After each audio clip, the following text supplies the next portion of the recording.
I don't know when I first realised I was beautiful. I mean, all little girls get told they're beautiful, don't they? It's just what people say. Oh, is that your daughter? She's adorable. It's just polite, really. Everyone does it. I didn't realise that I actually was beautiful until around 13 or 14 years old. I was getting more attention than I knew how to deal with. Grown men of 20, sometimes even older, would strain their necks to look at me as I walked by them. Even my school uniform didn't seem to distract them. At times it felt like I was a famous person, and I'm not famous. I've never been famous, but by the time I was 15, I was starting to realise that I was different from other people. I was harassed constantly. At times it made me nervous and anxious. I spent hours in front of the mirror just looking at my face, wondering exactly what it was that made everyone go so crazy about it. I know I look nice, but that's just normal for me. It would be weird if I didn't look like this, but I do. It's my curse. Men have always gone crazy for me. It's like they have to study hard and do all kinds of shit to be respected, cared about and wanted. All I have to do is put on a bit of lipstick and it's not a bad life. Admittedly, it can be stressful at times though. I attract all men, not just ones I want, but ones that I would never want. They all want me. It can be difficult. I feel so bad when I have to reject someone, but what the hell, I can't just fuck someone because I feel sorry for him. I know they all want me. That is my fault. I won the genetics lottery, bite me. Yesterday though, I was a bit confused. I was out shopping and I was buying perfume. I love perfume. They say that a beautiful woman dies twice. I wouldn't know. I'm out having too much fun right now and I don't think about it getting old. I just enjoy the moment, you know? As usual, I was getting a lot of attention from all the men and I was holding my head up high, pretending to ignore them and not notice them. One guy got a little close. I turned around and faced him and I realised, wow, this guy was actually really good looking. I raised one eyebrow at him and asked him if he wanted to come back to mine. Let's hang out together. He looked horrified. He took one step backwards, then turned away and then walked away from me really quickly. I mean, seriously, what the fuck? What was up with him? The idiot. I shrugged it off. There will always be crazy people and haters. You can't forget the haters. Some people will always hate beautiful young women. It makes them jealous. You have something they'll never know or something they'll never have. Sometimes they just are bitter old people who wish they were still young. I got home to my apartment. I have servants. I love where I live. Alice turned up to meet me at the door. Oh, Charlotte, where have you been? We were worried. I waved my hand at her. Don't be silly. And I went to bed. I always did like to take a power nap during the day. Odd though, that guy I flirted with didn't respond. That never happened normally. I woke up again around 4. I thought I'd put some makeup on and go out on the town. I wasn't feeling too good though. My bones were aching, my joints were hurting, and I felt like I had the flu or something. I felt weak and feeble. I forced myself out of bed and went to the mirror. Looking at myself, I nearly fell backwards. I didn't see my own reflection in the mirror. There was an ugly old hag there instead. Well, it's time to cut back on drugs. Seriously. When you start hallucinating, you are probably overdoing the older recreational pharmaceuticals, right? Alice came up behind me and I reeled in horror at the decrepit old woman in the glass. Can you see that? I screamed. I pointed at the grotesque creature in the mirror and turned to face Alice. Can you see that? Alice smiled and took my arm. Back to bed then, Charlotte, she said. You gave us quite a fright today, I heard Jacqueline respond. Well, she's 82, what do you expect? She's demented, Alice replied. Don't be mean. I heard she was a bit of a beauty when she was younger.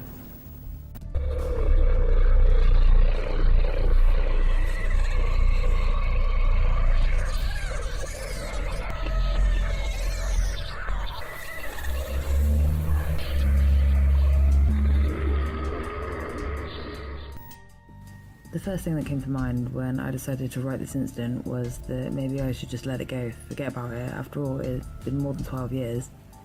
Then I thought, nah, I had to share it. I live in a big city up in northern India, and yes, it's crowded, and yes, the traffic sucks. It was 2003 and the winter was settling in. For those of you who don't know much about northern India, I can tell you that it gets pretty cold up here. I was about 20 years old back then and had just landed a great job with a very good company.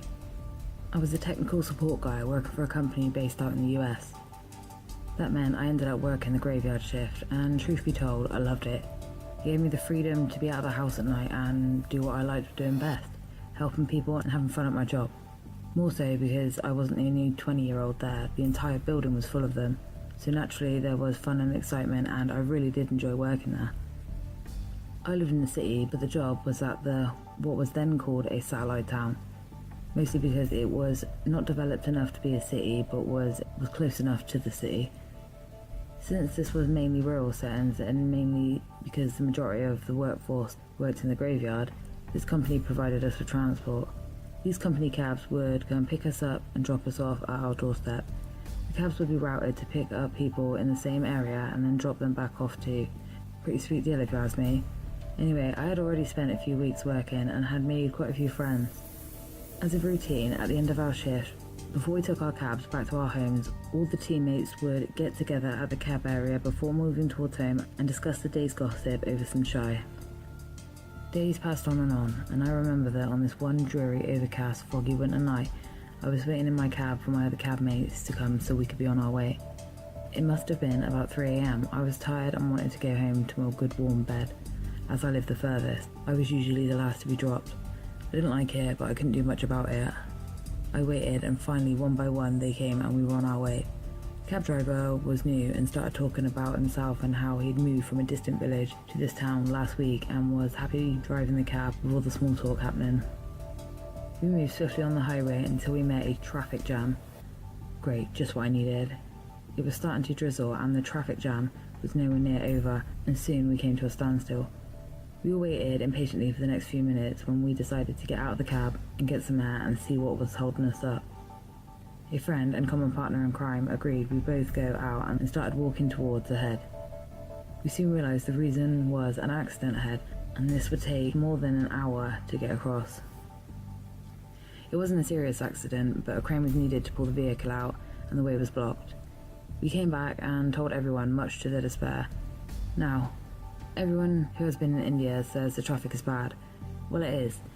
It's also like water, it flows. If something is stuck, people will find a way around it. Customary to most cab drivers, our drivers also got down and flagged a cab going down the other way.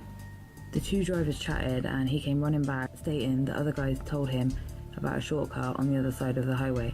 We agreed and we quickly drove down the medium and took the U-turn, cut across the other lane, and we were now heading into the by-lanes of a small settlement that lies strewn across the highway. A few minutes had passed and we soon realised that the driver does not know the way and he was confused. Not to our help, it started pouring.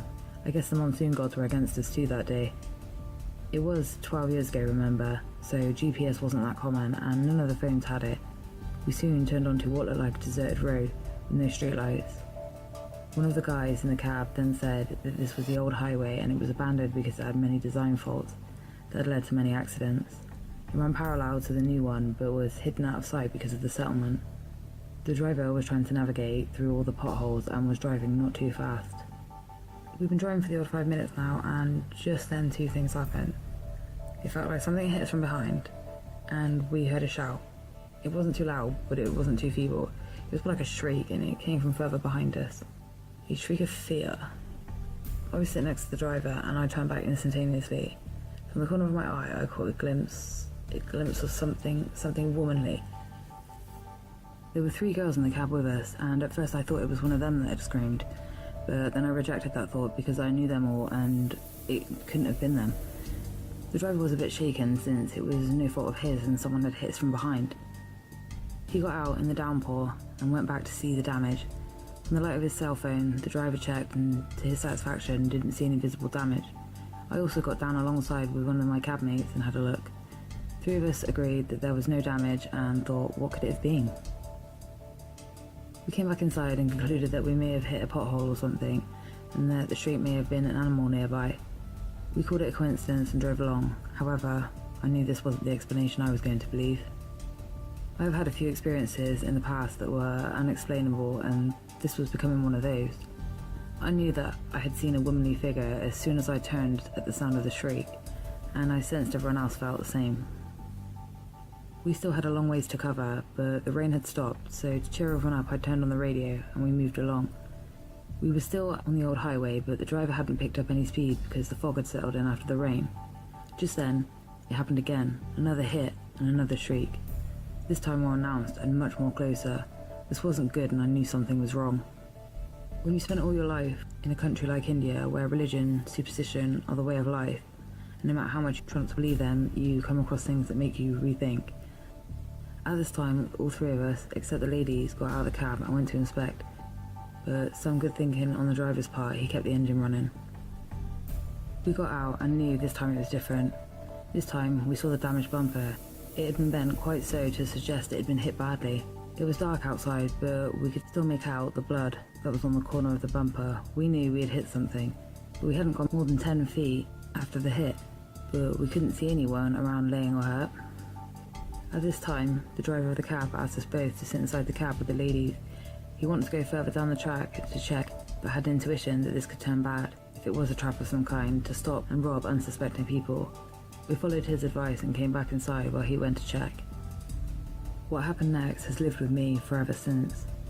We were all waiting for the driver to come back. Not soon after, he came running back, crying, and as white as if all the blood had drained from his face. He had blood on his hands, more than he had before. He was terrified, and his survival instincts had kicked in without delay. He drove away fast and kept going, and we kept asking him what happened. He didn't answer the question, but he kept crying and kept saying just one thing: "Do not look out the back through the rear window." All the while, himself kept looking at the rear view every other second. After driving like a few minutes, we finally came back onto a main highway, and a sense of safety came upon us. The well-lit highway gave us the much-needed settling of nerves. Seeing the driver had calmed down a bit, I asked him to stop at the next gas station. Once at the station, the driver broke down completely. Seeing a grown man crying like a child was not the sight we were expecting, but we calmed him as much as we could, and he told us what had happened. He said when he walked down the road to check for any injured persons, he had a laugh of a woman. He said that she was on the side of the road, just laughing. She was pretty and dressed up as a newly married Indian girl, with her red dress, her jewellery and all her makeup. He asked her what she was doing alone at this hour on an abandoned road. At this, she stopped laughing and started moving towards him. When she came close enough, he could see that her feet were turned backwards. He saw her face change to a grotesque, deranged face of an old woman. At this, he started running. He ran as fast as he could to reach the cab, and that's when he asked us not to turn back and see. He wanted to save us from seeing the old lady that was following our cab, even at the high speeds at which we drove. In his words, she was right behind the cab the whole time.